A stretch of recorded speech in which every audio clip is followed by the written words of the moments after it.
नमस्कार दोस्तों, मैं हूं आपके साथ कृपाशंकर शर्मा। भक्तों, आज हम आपको सुना रहे हैं सब दुखों को हरने वाली, सौभाग्य देने वाली भगवान शिव और माता पार्वती की सावन के सोमवार की कथा। तो भक्तों, एक समय की बात है। किसी नगर में एक साहूकार रहता था जो भगवान शिव का अनन्य भक्त हुआ करता था। उसके पास धन धान्य किसी भी चीज की कमी नहीं थी, लेकिन उसकी कोई संतान न थी और वो इसी कामना को लेकर रोज शिवजी के मंदिर जाकर दीपक जलाया करता था। उसके इस भक्ति भाव को देखकर एक दिन माता पार्वती ने शिवजी भगवान से कहा कि प्रभु, ये साहूकार आपका अनन्य भक्त है। इसको किसी बात का अगर कष्ट है तो आपको उसे अवश्य दूर करना चाहिए। शिवजी बोले कि हे पार्वती, इस साहूकार के पास पुत्र नहीं है, ये इसी दुख से दुखी रहता है। माता पार्वती कहती हैं कि हे ईश्वर, कृपा करके इसे पुत्र का वरदान दे। तब भोलेनाथ ने कहा कि हे पार्वती, साहूकार के भाग्य में पुत्र का योग नहीं है। ऐसे में अगर इसे पुत्र प्राप्ति का वरदान मिल भी गया तो वह केवल 12 वर्ष की आयु तक ही जीवित रह पाएगा। ये सुनने के बाद भी माता पार्वती ने कहा कि हे प्रभु, आपको इस साहूकार को पुत्र का वर देना ही होगा, अन्यथा भक्त क्यों आपकी सेवा पूजा करेंगे। माता के बार बार कहने से भोलेनाथ ने साहूकार को पुत्र का वरदान दे दिया, लेकिन यह भी कहा कि वह केवल 12 वर्ष तक ही जीवित रहेगा। साहूकार ये सारी बातें सुन रहा था, इसलिए उसे ना तो कुछ खुशी हुई ना ही दुख। वो पहले की तरह भोलेनाथ की पूजा अर्चना करता रहा।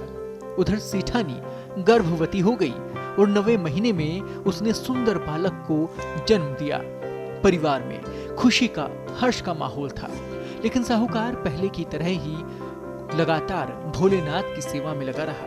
उसने बालक की 12 वर्ष की आयु का जिक्र किसी से ना किया। जब बालक 11 वर्ष की आयु का हो गया तो एक दिन साहूकार की सेठानी ने बालक के विवाह की बात कही। तो साहूकार ने कहा कि वो अभी बालक को पढ़ने के लिए काशी जी भेजेगा। इसके बाद उसने बालक के मामा जी को बुलाया और कहा किसी काशी पढ़ने के लिए ले जाएं। रास्ते में जिस भी स्थान पर रुकें वहां यज्ञ करते हुए, ब्राह्मणों को भोजन करवाते हुए आगे बढ़ते चले जाएं। वे इसी प्रकार से आगे बढ़ रहे थे कि रास्ते में एक राजकुमारी के विवाह का पता चला। जिससे उसका विवाह होना था वो दूल्हा एक आंख से काना था।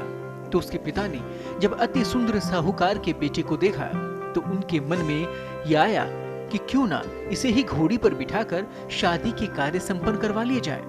उन्होंने मामा से बात की और कहा कि इसके बदले वे अथाह धन देंगे, तो वो भी राजी हो गए। इसके बाद साहूकार का बेटा विवाह की बेदी पर बैठ गया। जब विवाह कार्य संपन्न हो गए तो जाने से पहले उसने राजकुमारी की चुंदरी के पल्ले पर लिखा कि तेरा विवाह तुम मेरे साथ हुआ है, लेकिन जिस राजकुमार के साथ तुम्हें भेजेंगे वो एक आंख से काना है। इसके बाद वह अपने मामा के साथ काशी के लिए चला गया। उधर जब राजकुमारी ने अपनी चुनरी पर यह लिखा हुआ पाया तो उसने राजकुमार के साथ जाने से मना कर दिया। राजा ने भी अपनी पुत्री को बारात के साथ विदा नहीं किया। बारात वापस लौट गई। उधर मामा और भांजे काशी जी पहुंच गए। एक दिन जब मामा ने यज्ञ रचा रखा था और भांजा बहुत देर तक बाहर नहीं आया तो मामा ने अंदर जाकर देखा तो भांजे के प्राण निकल चुके थे।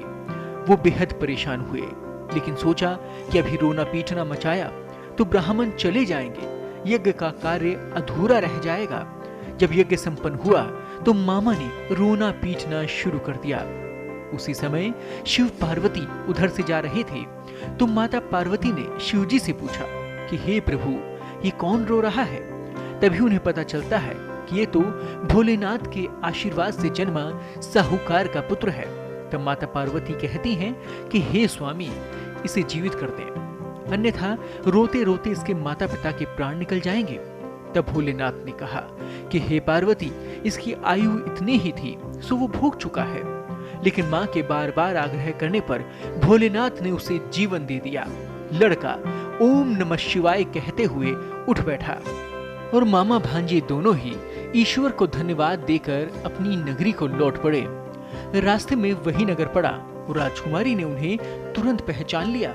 तब राजा ने राजकुमारी को साहूकार के बेटे के साथ बहुत सारा धन धान्य के साथ विदा किया उधर साहूकार और उसकी पत्नी छत पर जा बैठे थे। उन्होंने ये प्रण ले रखा था कि यदि उनका पुत्र सकुशल ना लौटा तो वो छत से कूदकर अपने प्राण त्याग देंगे। तभी लड़के के मामा ने आकर साहूकार के बेटे और बहू के आने का समाचार सुनाया, लेकिन वे नहीं माने। तो मामा ने शपथ पूर्वक कहा कि तब दोनों को विश्वास हो गया और दोनों ने अपने बेटे बहू का बहुत भव्य स्वागत किया। उसी रात साहूकार को स्वप्न में शिवजी ने दर्शन दिए और कहा कि तुम्हारी पूजन से मैं प्रसन्न हुआ। इसी प्रकार जो भी व्यक्ति इस कथा को पढ़ेगा और सुनेगा उसके समस्त दुख दूर हो जाएंगे और मनोवांछित सभी कामनाओं की पूर्ति होगी। जय भोलेनाथ।